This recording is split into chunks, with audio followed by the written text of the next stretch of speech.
Oh, hallelujah. Yede nyame ase. Onyankopon ye hyewe ne onyam sonko ne wo ye dɔɔso. Abradwene ene ntiaseɛ so. Empo saa brain po Awurade. Da wase wo no kredie no utumidi ho. Empo ama ebre foforo ato ade papa achie no ama ye nkwa ne ahoden. Ne senti ye bompa ye epagya Ukraine ene Russia ba wonim. Odomfo wo hina koma kita wo nsem odanda no se de wopa biara no. Bompa se Awurade obe patakon ama wo ho. Awurade ama somdwe aba nkrom yenu yi so. Awurade nam we yeso na ye ho edi fa kyerɛ wo mo. Awurade mpani ne mofra nyinara ente wo nka no mfom ho nyina emma wo. Nyame nkronkro yeso se Awurade be kyerɛkyerɛ wai. Ne ma woni onyam no nokredie ne edi sonko.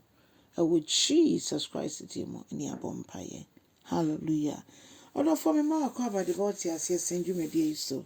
Na yafia kenkan sam efif Samuel wo ma edi kan eti ba akonchichemu aduonu nan kosi aduonu enwotwe.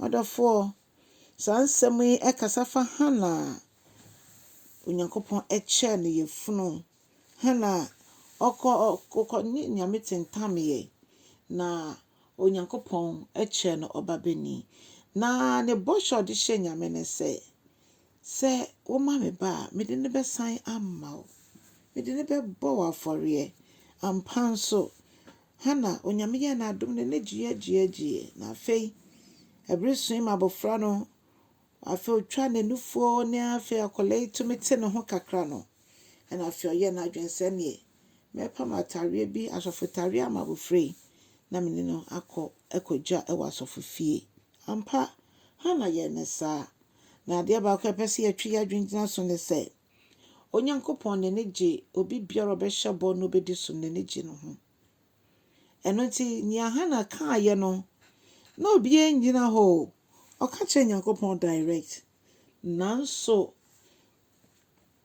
no nim se Nyankopon ne kasa no Onyankopon te ne oti bibia eno ti ampa obepon ne bo hye no adofo ye hu ne se we no hye bi enimu na oban po no bisai lai se osofo lai se papa wo kai me meni sa oban bi na onyame hu no mobo no hallelujah onyame hu no mobo na odom no abofra me na nanu na megina hanom emfie bebreni na megina hanom a me sugu me Nyankopon so bibi se Awurade se omma me baberema na ode amma me oye makoma so ahwehwede amma me eno nti me so me de na emma Awurade odofo we kasa kire bebre ye sika ya daagye ya hoɔden ne nyina no eye Awurade na dodom ye nti dodom ye a na sese ye nso so ye de ehye na nuonyam esese hoɔden enkwatenten ene ne ode adom ye nyina so ye de hye na nuonyam na numu ene ye behu Onyankopon keseye ene ne meniye Hana opam asofontare shabofrei ede ne babegya asorifie na Bible say eba asa no ode abofra no eba asorifie no yesomo bomu no mo sori Awurade ye hwa Samuel be ye Israel eni ono na ohu honhom niama na ode ehu ensem eka kire kromafo titiro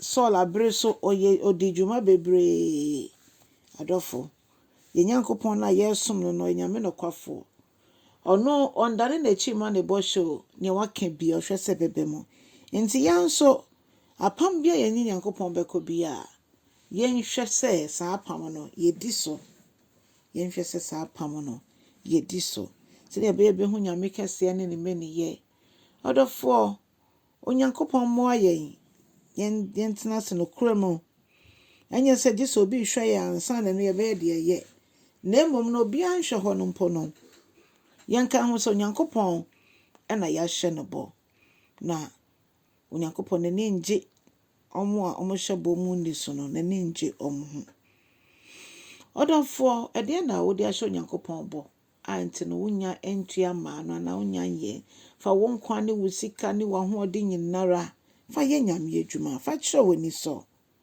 Mama yɛmfa nkyerɛ yɛn ani so nkyerɛ wiase amansa nyinaa sɛ yɛn Nyankopɔn na ɔtumi adeɛ nyinaa yɛ no. Ɔno ɛna wakyɛ me. Ɔno ɛna nea mebisaa no ɔde adom me. Enti me ne wo nyinaa yɛhwɛ kwan sɛ yɛbɛdi adanse ahyɛ Yesu anuonyam. Amen and amen.